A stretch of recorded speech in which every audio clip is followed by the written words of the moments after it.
Star Wars The Rise of Skywalker is now just a little under 2 months away from its official release by writer and director J.J. Abrams and Chris Terrio, as well as creator George Lucas, that is all set and ready to end the Skywalker saga and the sequel trilogy itself. This is Mike Zero. Make sure to subscribe if you're new to the channel for future Star Wars content. Now, one thing about Episode 9 that a lot of fans are very curious about is, of course, exactly how JJ is going to utilize the legacy characters in this story, as well as the legacy of those actual original characters that we all know and love from Episodes 4, 5, and 6, and how it's all going to fit together into Episode 9. Now, the thing about this movie is that JJ plans to make this by far the darkest Star Wars film there is, with many different revelations from start to finish of the plot of this movie. Now, beyond that, these past couple of weeks or so, we've been learning a whole lot more about this film, and when it all comes down to one of the concept art descriptions, this is where things begin to get very exciting for Episode 9.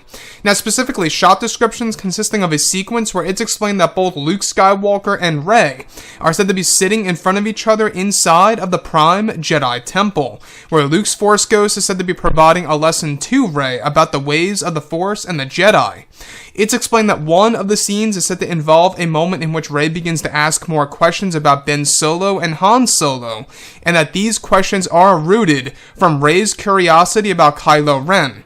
It's explained that Luke begins to unveil a certain truth and secret about Han Solo that he is not proud of, and begins to tell Rey that Han Solo did not react well to learning about Ben Solo's turn to the dark side, and that in response to learning about this, not only did Han Solo have a problem with Luke, but he also went on a mission with a death wish to save his own son Ben Solo to the Outer Rim, with Lando Calrissian in order to retrieve Ben Solo from Supreme Leader Snoke.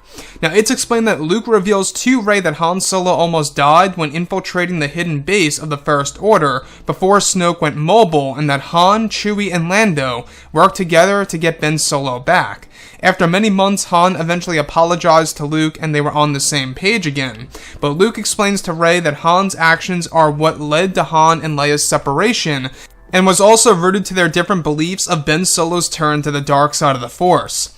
Han would often blame Leia for sending him to Luke Skywalker's Jedi Academy, where Leia would also blame Han for not being there as the father that he needed at the time.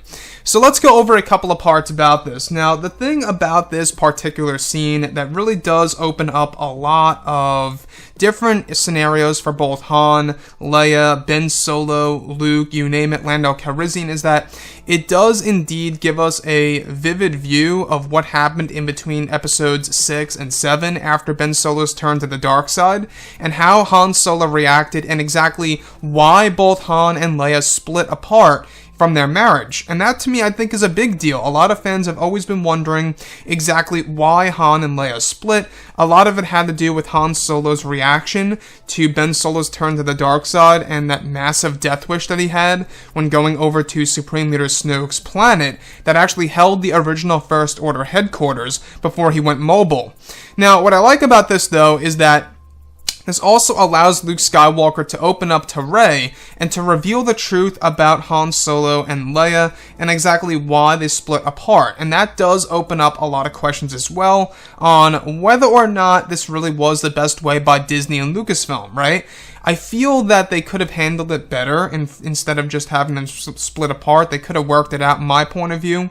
But to me, I think that when we look at Star Wars The Rise of Skywalker, the fact that they are trying to answer a lot of questions from The Force Awakens and The Last Jedi really is a big deal, and depending on how it's all going to be executed on the big screen, will also determine how it's going to resonate with Star Wars fans around the world.